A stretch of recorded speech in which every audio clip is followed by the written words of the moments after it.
Bismillahirrahmanirrahim. Assalamualaikum warahmatullahi wabarakatuh. Alhamdulillah wassalatu wassalamu ala rasulillah wa ala alihi wa sahbihi wa mawalah wa la hawla wa la quwata illa billah, amma ba'du. Kita akan sama-sama melanjutkan pembahasan kita yang sebelumnya. Bismillahirrahmanirrahim. Qala al-musannifu rahimahullah wa nafa'ana bihi wa bi'ulumihi fi daraini amin ya rabbal alamin. Subhanaka la ilma lana ma 'allamtana innaka antal alimul hakim wa la haula wa la quwata illa billahil aliyyil azim.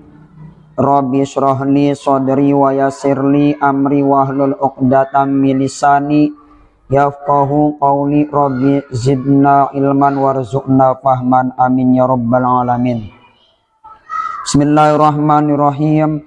Faslun utawi iki iku ana fasal suwiji fi bayani ma ing dalam nerangaken perkara yahrumu kang haram apa isti'maluhu nganggone ma minal awani bayane saking piro-piro wadah wa ma lan barang ya juzu kang wenang opo ma wa bada lan ngawiti sopo kiai musonif bil awali kelawan pangandika kang kawitan.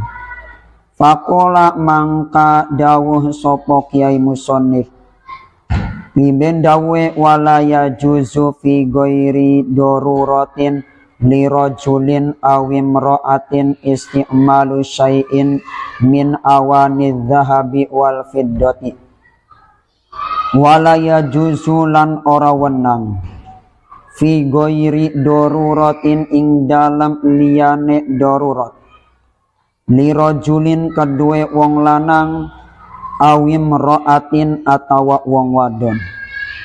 Apa sing haram? Opo isti'malu syai'in nganggone sewiji-wiji min awani dhahabi bayane saking piro-piro wadah saking emas wal fiddati lan wadah saking perak la fi aklin ora wenang haram ing dalam nganggo mangan wala fi syarbin lan ora wenang fisarbin nganggo ing dalam minum wala ghairihi malan ora liyane akal wasyurb wa kama kaya nyento ana wa kama yahrumu kaya nyenta haram opo isti'malu ma nganggo akan barang zukiro kang wis den tutur opo ma yahrumu haram opo ittihaduhu nyimpen ma min ghairi isti'malin saking tanpa nganggone ma fil asohi ing dalem qaul kang asoh wa yahrumu lan haram haidon kelawan manih opo al ina'u wadah al matliyu kang den sepuh opo ina bidhahabin kelawan emas au fiddotin atawa perak in hasula lamun hasil minat tilai saking sepuhane minat tilaki saking sepuhan opo syai'un sewiji-wiji bi'ardihi kelawan metoakene ingma alan nari ingatase geni waya juzu lan wenang opo isti'malu ina'i ghairihima nganggo ake wadah liyane saking dahab lan fiddah saking emas lan perak ai ghairi dhahabi tegese liyane emas wal fiddati lan perak minal awani bayane saking piro-piro wadah an-nafisaki kang indah Kaina yakutin kaya wadah saking yakut berlian. Wayahrumu lan haram opo al ina wadah al mudobbabu kang den tambal bidobbati fiddotin kelawan tambalan saking perak kabirotin kang gede urfan ing dalam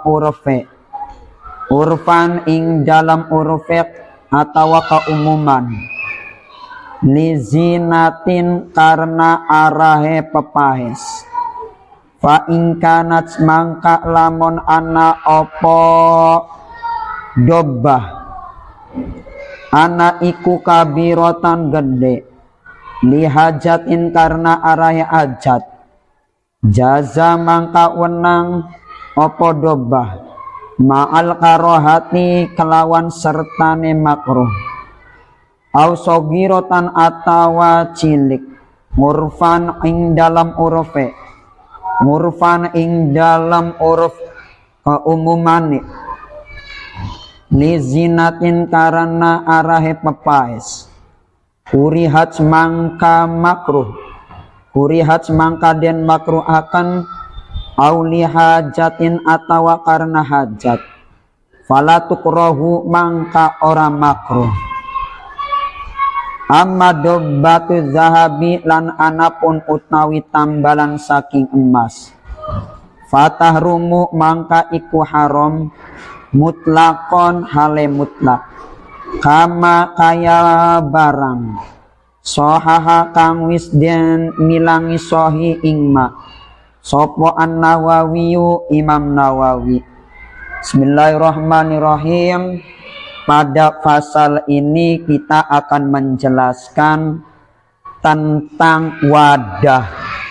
Wadah itu adalah seperti gelas, piring, mangkok, ember, cerek, teko, gayung dan yang lain sebagainya. Wadah-wadah yang haram digunakan maupun wadah-wadah yang diboleh untuk digunakan. Hukum asalnya menggunakan wadah itu adalah mubah. Al-aslu al-ibahah, menggunakan seluruh wadah yang terbuat dari apapun hukum asalnya adalah mubah, boleh, halal digunakan, terkecuali apabila ada nas yang melarangnya. Dan pada pasal ini Kiai Musonib menjelaskan wadah-wadah yang haram, mayahrumu wa mayajuzu, mayahrumu wadah yang haram, wa mayajuzu dan wadah yang boleh digunakan. Jadi apa saja benda-benda, wadah-wadah yang haram digunakan dan wadah-wadah atau bejana yang boleh digunakan. Kiai Musonib membagi dua bagian. Yang pertama itu adalah wala yajuzu fi ghairi daruratin lirajulin awim ra'atin isti'malu syai'in min awanidz zahabi wal fiddati. Tidak dibolehkan bagi laki-laki maupun perempuan. Apa yang tidak dibolehkannya adalah menggunakan wadah, bejana, piring, mangkok, gelas yang terbuat dari emas dan perak. Walaya juzu tidak boleh, maksudnya tidak boleh adalah berarti haram untuk digunakan.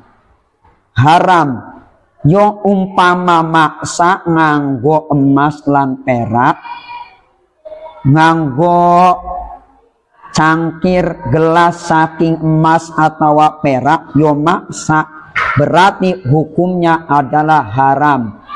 Apabila dikerjakan berarti mendapatkan dosa. Kalaunya ditinggalkan berarti mendapatkan pahala. Alasannya kenapa melarang wadah atau bejana yang terbuat dari emas dan perak, yakni berdasarkan nas dawe Kanjeng Nabi melarang memakai wadah yang terbuat dari emas dan perak.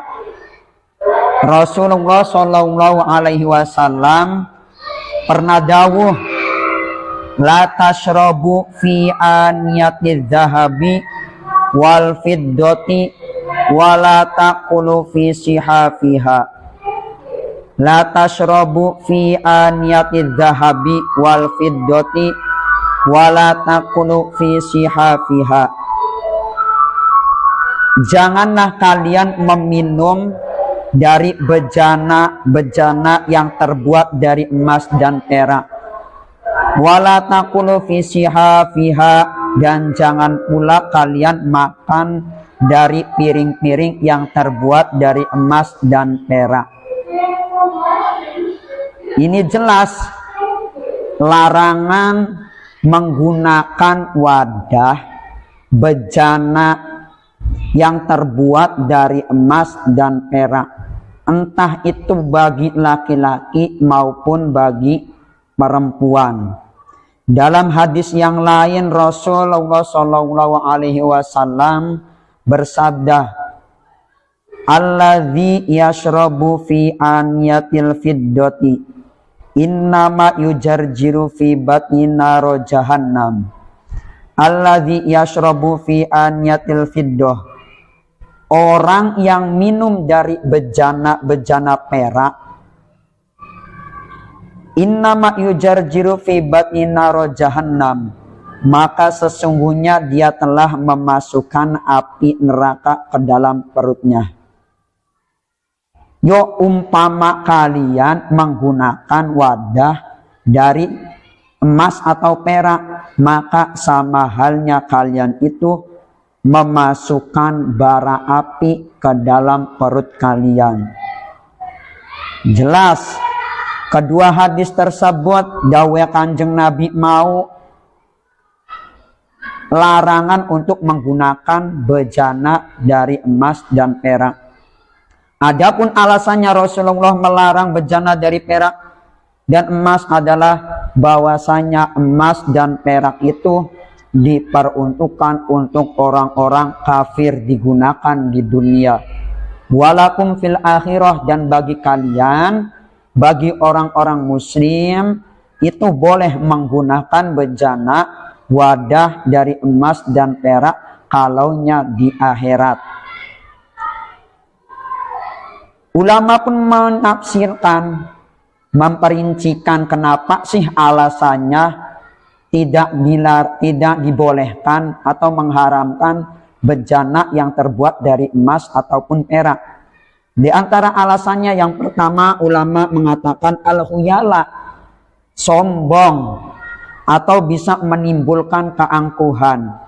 Yo kalian saking sugihe nganggo ngombe gelase yo soko emas, ini menunjukkan kesombongan atau bisa menimbulkan keangkuhan. Al-khuyala, sombong, alasannya itu dilarang. Sesuatu yang bisa menimbulkan kesombongan, menimbulkan keangkuhan, maka itu haram. Alasan yang kedua adalah menyakiti hatinya atau perasaannya fakir miskin. Yo fakir miskin kanggo mangan sedinane bae langka, kadang ana kadang langka. Yo iki delang wong sing sugih, saking sugihe makan pakai piringnya soko emas, dari emas. Ini bagi orang miskin yang melihatnya itu tentunya pasti sangat menyakiti perasaan orang-orang miskin. Nah, karena alasan itulah maka emas dan perak itu haram dijadikan sebagai bejana. Yang pertama tadi secara nasnya Nabi jelas larangannya. Kemudian ulama pun menafsirkan kenapa dilarang, karena menimbulkan khuyala, kesombongan. Begitupun itu bisa melukai atau menyakiti perasaan dan hatinya orang fakir miskin. Pertanyaannya, walaya juzu, yo ketika kalian menemukan walaya juzu, berarti maksudnya adalah haram. Haramnya di sini, yo apakah haramnya itu termasuknya dosa besar, apakah termasuknya dosa kecil? Ulama ikhtilaf dalam menafsirkan walaya juzu keharamannya. Menurut Imam Al-Bukini termasuk dosa besar. Yo kalian nganggo bejana saking emas lo perak, itu termasuknya dosa besar. Adapun menurut Imam Al-Adra'i itu hukumnya dosa kecil. Dan pendapat inilah yang muktamad. Pendapat yang kedua, Imam Ad-Dra'i, itu pendapat yang muktamad. Nah, walaya juzu fi ghairi daruratin li rajulin awim ra'atin isti'malu syai'in min awani zahabi wal fiddati. Diharamkan bagi laki-laki dan perempuan menggunakan bejana, wadah yang terbuat dari emas dan perak, kecuali ada istisnanya, ada pengecualiannya, kecuali apabila dalam keadaan darurat. Yo apa sing diarani darurat? Ad-daruratu bi an lam yajid ghairaha ai awani minaz zahabi wal fiddati. Yang dinamakan dengan darurat adalah keadaan apabila sama sekali tidak menemukan sesuatu terkecuali hanya dari emas dan perak. Yo kalian di dua apa-apa, umpamane gelas ya gelasnya tok, mung siji-sijine gelas emas, atau piring tok siji-sijine langka liyane cuma piring soko perak, yo nyewa langka, berarti karena darurat maka itu keharamannya hilang. Atau misalkan ketika kalian berada di padang pasir, tidak membawa gelas, tidak membawa wadah apapun, yang dibawa cuma hanya satu punyanya ini, yaitu cuma gelas soko emas, gelas dari emas. Ketika hendak minum ada di sumur langka wadah sejene hanya menggunakan emas tadi, maka keharamannya itu hilang karena darurat. Nah, apabila tidak darurat maka haram bagi laki-laki maupun perempuan menggunakan bejana atau wadah dari emas dan perak. La fi aklin wala fi syurbin wala ghairihima. Diharamkannya itu menggunakan bejana dari emas dan perak itu apabila digunakan untuk makan ataupun untuk minum atau digunakan untuk selainnya. Gayung buat mandi, yo cibuke gayunge soko emas haram. Padasane soko perak, wudu nganggo padasan mau berarti hukume haram. Yo cere kendi gunakake saking emas berarti yo haram. Jadi haramnya tadi la fi aklin wala fi syurbin wala ghairihima, digunakan untuk makan, digunakan untuk minum ataupun digunakan untuk yang lain sebagainya. Wa kama yahrumu isti'malu ma dzukira yahrumu ittikhadu min ghairi isti'malin fil asahi. Jadi yang pertama keharamannya itu menggunakan bejana yang terbuat dari emas dan perak, entah bagi laki-laki maupun perempuan. Dan yang kedua, keharaman yang kedua adalah diharamkan pula menyimpan bejana wadah yang terbuat dari emas dan perak. Yo nyimpen tok, nyimpennya saja, ora dienggo. Hanya sebatas menyimpan, tidak digunakan, yo itu pun haram. Kenapa alasannya? Menyimpan wadah bejana yang terbuat dari emas dan perak itu hukumnya haram. Alasannya ulama adalah mengatakan li'anat tihodahu ya juru ila isti'mali. Menyimpan wadah yang terbuat dari emas dan perak hukumnya haram. Alasannya karena menyimpan itu akan mendorong untuk menggunakannya. Awal-awalnya yo cuma hanya nyimpen baik, hanya sebatas nyimpen tok. Cuma lama-kelamaan itu akan timbul ada keinginan untuk menggunakannya. Maka menyimpan bejana wadah yang terbuat dari emas itu pun hukumnya haram. Cuma ada pengecualian.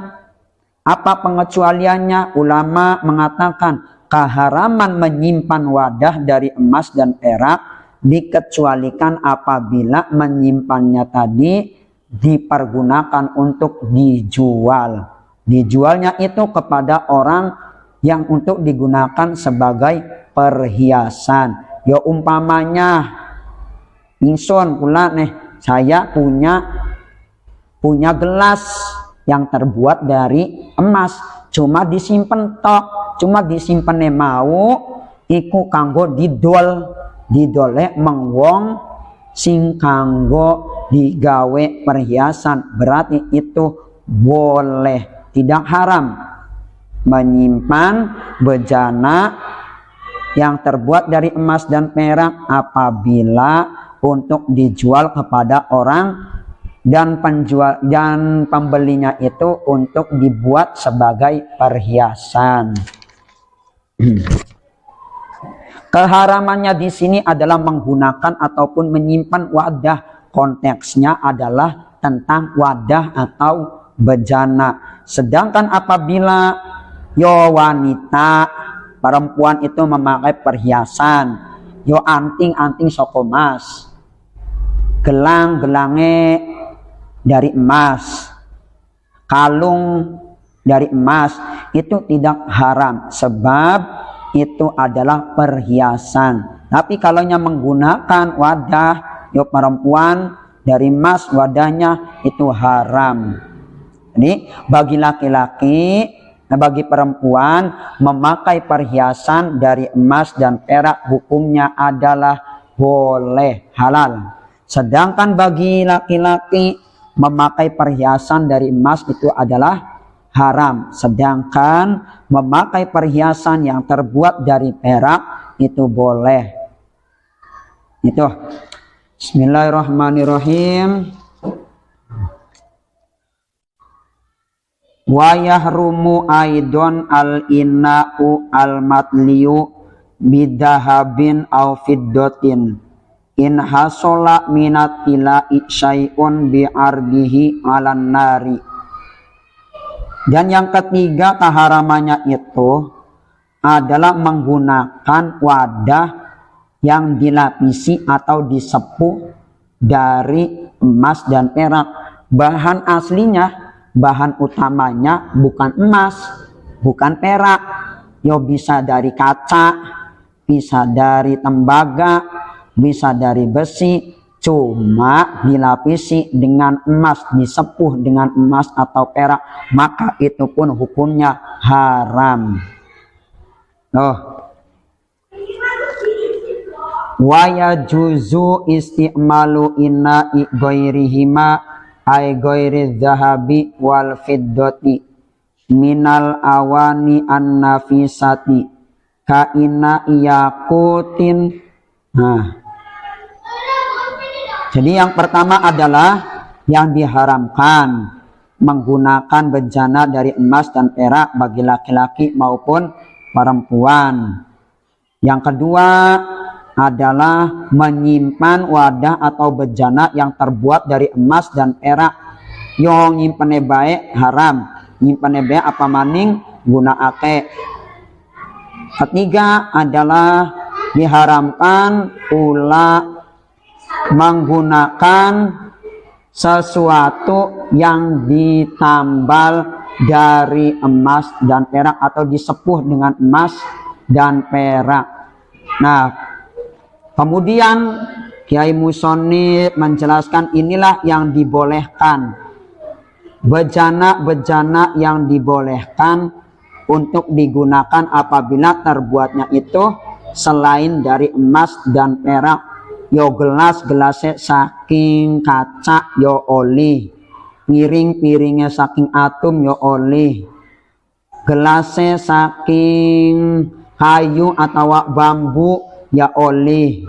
Ya selainnya yang terbuat dari emas dan perak itu boleh untuk digunakan, bahkan sekalipun bahannya itu dari yakut, berlian, mutiara, intan, yo piringnya saking intan, itu boleh.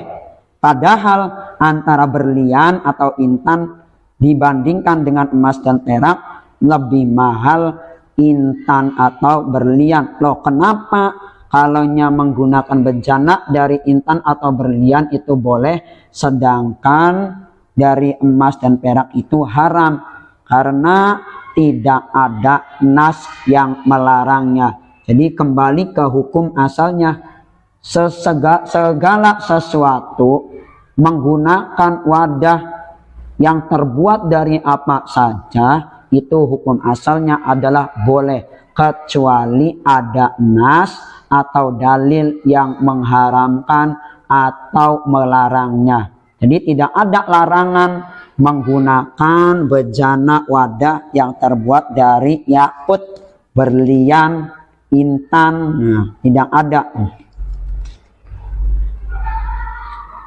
Wa yahrumu al-ina'u al-mudobbabu bidobbati fiddatin kabiratin urfan. Diharamkan. Nah, di sini konteksnya adalah menambal bejana dengan perak. Bagaimana hukumnya?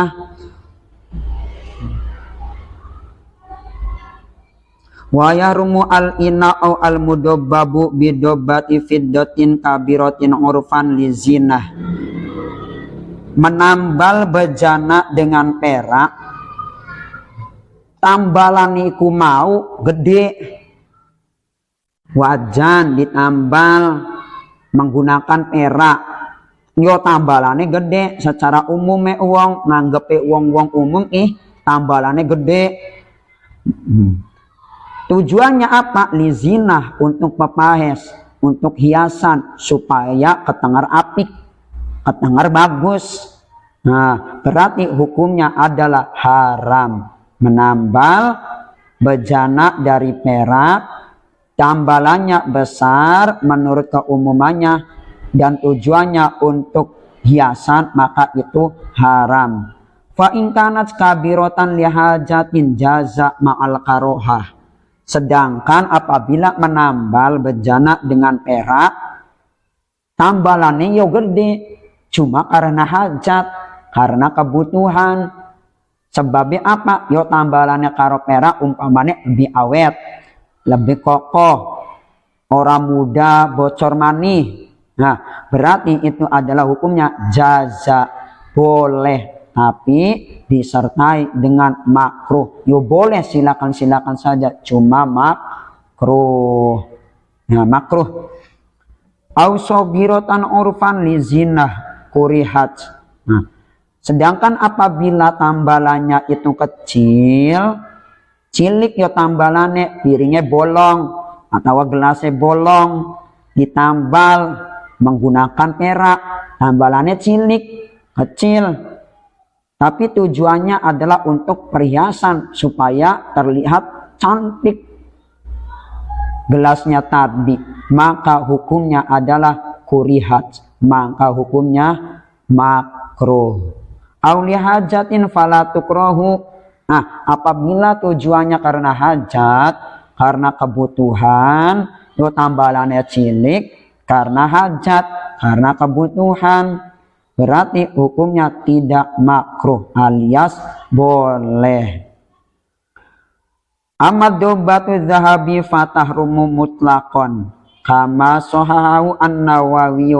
Sedangkan apabila menambal bejana dengan emas itu hukumnya haram mutlak. Garepan tambalane yo cilik ya haram, tambalane yo gede haram, tambalane karena zina perhiasan hiasan yo haram, karena hajat yo haram. Pokoknya mah menggunakan tambalan dengan emas, menambal bejana dengan emas itu hukumnya haram. Jadi kesimpulannya itu ada 4. Yang dibolehkan ini adalah tambalan dari perak kalau tambalannya besar dengan tujuan hiasan itu haram. Kalau tambalannya besar cuma karena hajat, karena kebutuhan, maka hukumnya makruh. Boleh tapi makruh. Yang ketiga, kalau tambalannya kecil, alasannya karena hiasan, maka hukumnya makruh. Tapi kalau tambalannya kecil, tujuannya karena hajat, kebutuhan, maka tidak makruh. Wallahu a'lam bishawab. Semoga bermanfaat untuk kita semua. Akhirul kalam. Wabillahi taufiq wal hidayah wa akhiran. Wassalamualaikum warahmatullahi wabarakatuh.